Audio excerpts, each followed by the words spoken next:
जेराव थांदो बेयावनो बुंदो जे आइजोफोरखौ अरुणोदय दानगोन होननानै सिगिदों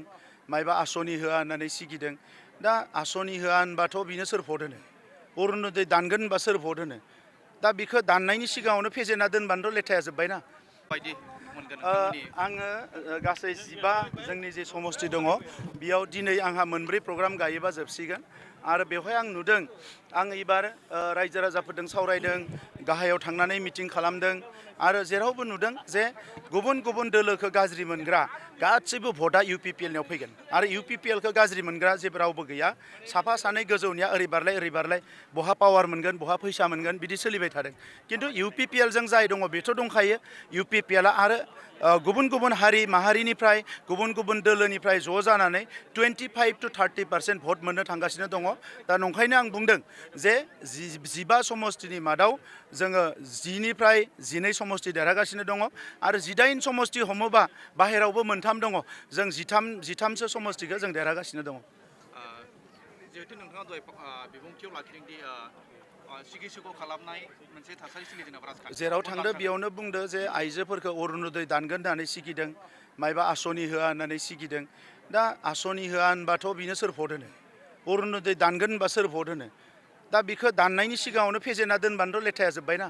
दा ओंखायनो आं बुंदों जे आइजोफोरा गिनो नाङा जे आरो चिराङावथ' एबार कमन मेननि पावारखौ नुनो थांगासिनो दङ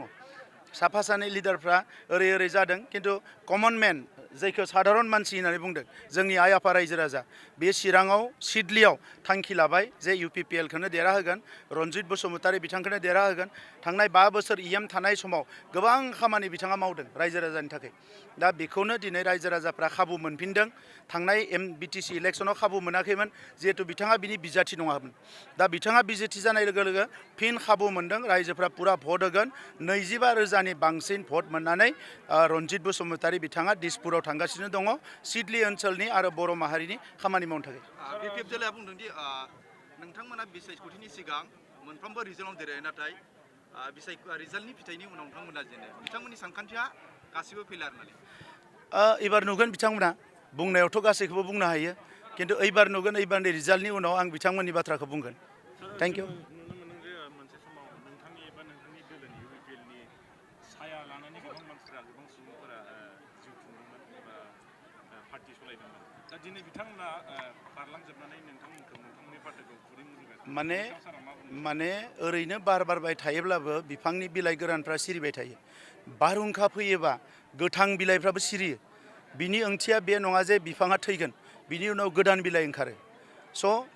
दालाइ मोनसे गानायजों बिलाइ गांनैसो सिरिनायजों बिफाङा थैया बिफाङा आरो गोख्रोंसो जायो दा इउपिपिएल होननाय बिफांखौ 2015 मायथाइयाव सासे बर'नि सानसुमै साननो हनो गोरों दैदेनगिरि लिरगिरि खन्थाइगिरि बेसेबांबा गोलावसिम साननो